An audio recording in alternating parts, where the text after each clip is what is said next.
बिस्मिल्लाहिर्रहमानिर्रहीम अस्सलाम वालेकुम रहमतुल्लाह। मेरा नाम इंजीनियर मोहम्मद राशिद कमाल है।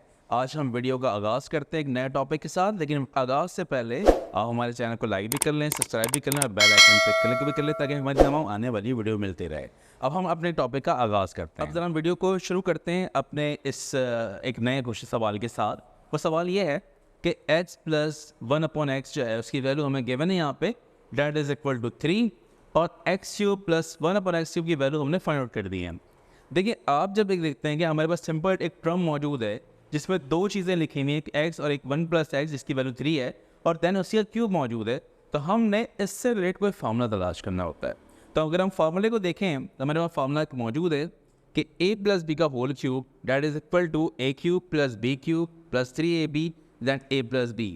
अगर आपको यहाँ पर a और b के टर्म में सवाल नहीं गिवन है तो आपको जज करना पड़ता है कि a की वैल्यू क्या है और b की वैल्यू क्या है और ये किससे रिलेट कर रहा है। अगर मैं इस वाले पार्ट को देखूं तो ये रिलेट कर रहा है आपके पास a प्लस बी से।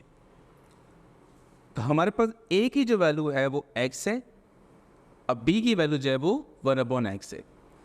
अगर आपको ये पता चल जाए, जस्ट आप फॉर्मूले को इस्तेमाल करते हुए तमाम वैल्यूज़ को करवाना होता है पुट आपको, तो आप पुट करवाएंगे तो वैल्यू क्या मिलेगी आपको, a की वैल्यू डेट इज x और b की वैल्यू 1/x है, इसका क्यूब।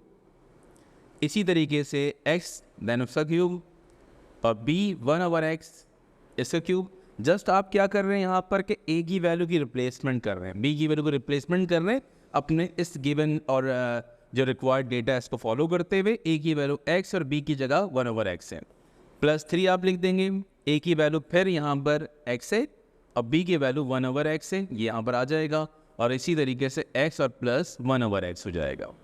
अब ज़रा मज़ीद आगे बढ़ते हैं तो होगा क्या, इसको आपको समझना है। x प्लस 1/x की पावर क्यूब लिखा हुआ है, तो इसकी वैल्यू क्या है हमारे पास। अगर आप डेटा में देखेंगे तो हमारे पास 3 मौजूद है, हम 3 लिख देंगे यहाँ पर, तो 3 का क्यूब हो जाएगा ये, और x³ तो x³ और प्लस 1/x³ तो x³ आ जाएगा यहाँ पर।